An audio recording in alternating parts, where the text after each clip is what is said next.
Hello friends, இன்றைக்கி இட்லி தோசைக்கு side டிஷ்ஷாக கார சட்னி எப்படி செய்யலான்னு பார்க்கலாம். அதுக்கு ஒரு பேனில் 2 டேபிள் ஸ்பூன் எண்ணெய், 3 டீஸ்பூன் கடலைப்பருப்பு. சட்னி நல்லா திக்காக இருக்கிறதுக்காக தான் நம்ம கடலைப்பருப்பு சேர்த்துக்கிறோம்.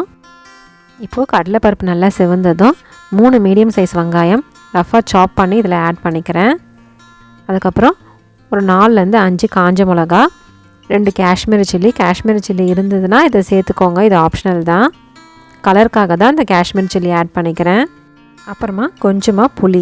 இப்போ இதை எல்லாத்தையும் சேர்த்துட்டு நல்லா வதக்கிக்கலாம். இந்த வெங்காயத்தோட கலர் நல்லா மாறி வரணும், அது வரைக்கும் நம்ம நல்லா வதக்கிக்கலாம். இப்போது வெங்காயம் நல்லா வதங்கிடுச்சு.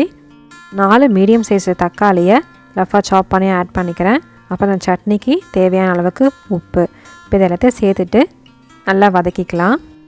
இந்த அளவுக்கு தக்காளிலாம் நல்லா வெந்து சாஃப்டாக வர வரைக்கும் நல்லா வதக்கிட்டு இப்போ ஸ்விட்ச் ஆஃப் பண்ணிக்கலாம்.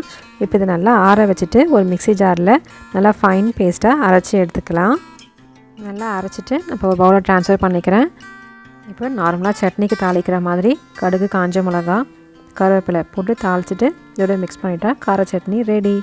உங்களுக்கு இந்த வீடியோ பிடிச்சிருந்தா லைக் பண்ணுங்கள், ஷேர் பண்ணுங்கள், சப்ஸ்கிரைப் பண்ணுங்கள். தேங்க்யூ.